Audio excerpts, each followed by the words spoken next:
ધારાસભ્ય ચૈતર વસાવાને હાઈકોર્ટ તરફથી મોટી રાહત મળી છે। તેઓ શરતી જામીને જેલમાંથી મુક્ત થયા બાદ તેઓને નર્મદા જિલ્લામાં પ્રવેશ કરવાની મનાઈ ફરમાવવામાં આવી હતી। ત્યારે હાઈકોર્ટમાં તેઓએ આ બાબતે અરજી દાખલ કરી હતી અને આજે હાઈકોર્ટે તેઓને નર્મદા જિલ્લામાં પ્રચાર કરવા માટે પ્રવેશ કરવાની મંજૂરી આપતા તેમના સમર્થકોમાં ખુશીની લહેર જોવા મળી હતી। ચૈતર વસાવા 75 દિવસ બાદ પોતાના ઘરે ફર્યા હતા અને દેડિયાપાડા ખાતે તેઓનું ભવ્ય સ્વાગત કરવામાં આવ્યું હતું। દેડિયાપાડા ખાતે પહોંચીને તેઓએ જણાવ્યું હતું કે હવે દેડિયાપાડામાં પ્રચાર પ્રસાર વેગવાન બનશે અને દેડિયાપાડા મત વિસ્તારમાંથી 80% મત તેઓને મળશે તેવી તેઓએ આશા વ્યક્ત કરી છે।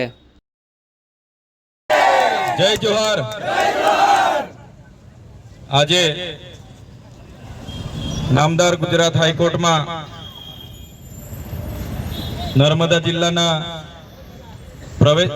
જિલ્લામાં જે પ્રવેશબંધી હતી એને રદ કરવા માટે આજે મારી જ્યારે સુનાવણી હતી ત્યારે નામદાર હાઈકોર્ટે મારી અરજીને ગ્રાહ્ય રાખીને જે પણ શરતો હતી એ શરતો મોકૂફ રાખી છે। ત્યારે નામદાર હાઈકોર્ટનો પણ આભાર માનીએ છીએ, એમને અમે આવકારીએ છીએ।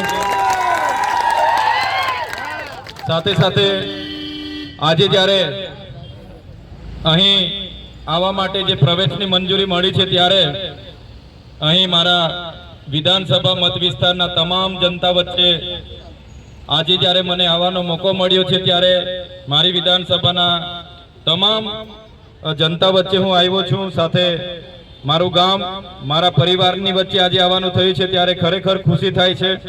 એટલે આજના દિવસે વધારે નહીં કહીશું, આવતીકાલે તો આપણે બધા મળવાના જ છે। ત્યારે આજે 6 વાગે ઓર્ડર થયો અને ટૂંક જ સમયમાં અહીં ઉપસ્થિત થયેલા તમામ આગેવાનો, વડીલો, માતા બહેનો, સાથે સાથે દેડિયાપાડાના પૂર્વ સરપંચ શ્રી રાકેશભાઈ, જળગામના સરપંચ શ્રી દેવેન્દ્રભાઈ, એડવોકેટ શ્રી હરિસિંહભાઈ, આમ આદમી પાર્ટીના પ્રમુખ શ્રી રાજેન્દ્રભાઈ, પકાભાઈ, જગદીશભાઈ અને તમામ દેડિયાપાડાના મારા યુવાન મિત્રો, સાથીઓ જે આયોજન કર્યું અને અમારું ખરેખર મનોબળ મજબૂત કરવા માટે ખૂબ સરસ સ્વાગત કર્યું, એ બદલ તમામ સાથી મિત્રોનો આભાર પણ માનું છું। સાથે સાથે આવતીકાલનો આપણો જે કાર્યક્રમ છે એ રાબેતા મુજબ રહેશે। આવતીકાલે યામોગી માતાના મંદિરે દેવમોગરા ખાતે 6 વાગે આરતીમાં આપણે સૌ ભાગ લઈશું। 6 વાગે આરતી પૂરી થાય પછી ત્યાંથી 7 વાગે દેડિયાપાડા આવીને દેડિયાપાડા ખાતેથી આપણે બિરસા મુંડા ભગવાનને ફૂલહાર કરીને 8 વાગે આપણે ભરૂચ જવા માટે વાયા નેત્રંગ થઈને જઈશું। એટલે આવતીકાલે તમામ આગેવાનો, તમામ યુવાનો, દરેક ગામના લોકો 8 વાગે દેડિયાપાડા આવે એવી પણ આપ સૌને અપીલ કરું છું। ફરી એકવાર ટૂંક જ સમયમાં તમે બધાએ સ્વાગત કર્યું અને ખરેખર દેડિયાપાડાની જનતાનો ખૂબ પ્રેમ મળ્યો, ખૂબ આશીર્વાદ મળ્યા, એ બદલ તમામ લોકોનો હું ખૂબ ખૂબ આભાર માની વિનમું છું। ધન્યવાદ। જય આદિવાસી।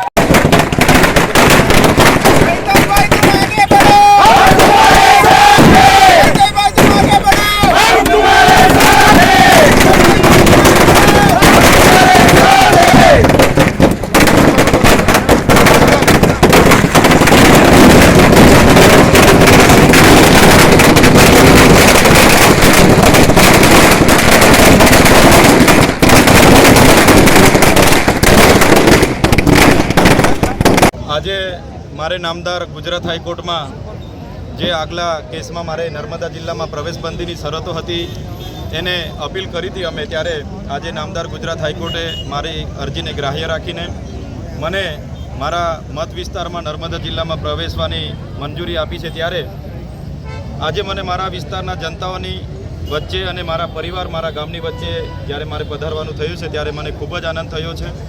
સાથે સાથે છેલ્લા 5.5 મહિનાથી હું મારા વિસ્તારમાં આવી નથી શક્યો, ત્યારે જનતાની માફી પણ માગીએ છીએ કે એમના સુખ દુઃખમાં હાજર નથી થયા, છતાંય પરિસ્થિતિને આધીન આજે સત્યની જીત થઈ છે। ત્યારે ફરી જનતાની વચ્ચે આવ્યો છું અને સત્ય પરેશાન થઈ શકે છે પણ સત્ય પરાજિત થતો નથી, એ જ હું આપના માધ્યમથી કહેવા માગું છું। આવનાર દિવસોમાં લોકસભાનો ઉમેદવાર પણ છું અને સાથે સાથે જનતાની વચ્ચે આવવાનો મને તક મળી છે, ત્યારે આવો જ સહકાર, આવો જ પ્રેમ, આવા જ આશીર્વાદ તમામ લોકોના મને મળતા રહે અપેક્ષા રાખું છું. ધન્યવાદ બધાનો. કેવો પ્રચાર થશે હવે ડેડિયાપાડામાં? ચૈતરભાઈ વગર પણ પ્રચાર થતો, પણ હવે ચૈતરભાઈ આવી ગયા છે, કેવો પ્રચાર કરવામાં આવશે? ડેડિયાપાડાની વિધાનસભાની જનતા એ મારો આખો પરિવાર છે અને મને દીકરા સમાન માને છે. ત્યારે આવનાર દિવસમાં દીકરાના સ્વરૂપે બધાને મળવાની કોશિશ કરીશું. સમય ઘણો ઓછો છે, છતાંય જેટલું પણ મને પહોંચાશે એ પ્રયત્ન અમારા રહેશે. ઘણા સમયથી હું આવા માટે પ્રયત્ન કરતો હતો, પણ કેટલીક ન્યાય પ્રણાલિકાના આધીન આવી નથી શકાતું. છતાંય આજે અમને જ્યારે તક મળી છે ત્યારે ચોક્કસ આવનાર દિવસોમાં તમામ લોકોની વચ્ચે જઈશું, એમના આશીર્વાદ લઈશું અને આગળ વધીશું. લોકસભા પ્રજા ખુદ ચૈતર વસાવા બનીને પ્રચાર કરતી હતી, શું ખાસ કરશે? જે રીતે અમે ધારાસભ્ય ચૂંટાયા પછી લોકોની સુખ દુઃખમાં એમના કામો અમે કર્યા છે, ત્યારે જનતા ખરેખર અમારા પર આટલો વિશ્વાસ કરે છે, એ અમારા માટે બહુ મોટી વાત છે.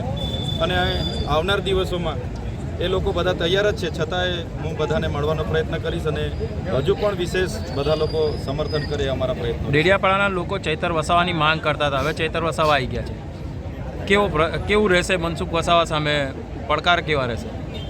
ભરૂચ લોકસભાની ચૂંટણી છે ત્યારે ડેડિયાપાડાના લોકો, ડેડિયાપાડા વિધાનસભાના તમામ લોકો અમારી સાથે છે. ડેડિયાપાડા વિધાનસભામાંથી 80% મત અમને મળશે એવું મને અનુમાન છે. સાથે સાથે ડેડિયાપાડા વિધાનસભાના લોકો મને ઝઘડિયા, અંકલેશ્વર, ભરૂચ વિસ્તારમાં પણ મદદરૂપ બનશે એવી મને પૂરી અપેક્ષા છે. આવતીકાલે કેવો પ્રવાસ છે? આવતીકાલે મારે યહામોગી માતા, દેવમોગરા માતાની માનતા હતી કે હું ડેડિયાપાડામાં પગ મૂકું તો પહેલાં દર્શન એમના કરીશ. ત્યારે વહેલી સવારે 6 વાગ્યાની આરતીમાં હું ત્યાં પહોંચવાનો છું. ત્યાંની આરતી પતાવીને 7 વાગે ડેડિયાપાડા આવીશું અને ડેડિયાપાડા 8 વાગે બિરસા મુંડાજીની પ્રતિમાને ફુલહાર કરીને અમે ભરૂચ જવા માટે રવાના થઈશું. ડેડિયાપાડામાં હવે પ્રચાર ક્યારથી શરૂ કરશો? ડેડિયાપાડામાં પ્રચાર 19-20 તારીખથી અમે સ્ટાર્ટ કરીશું. ડન.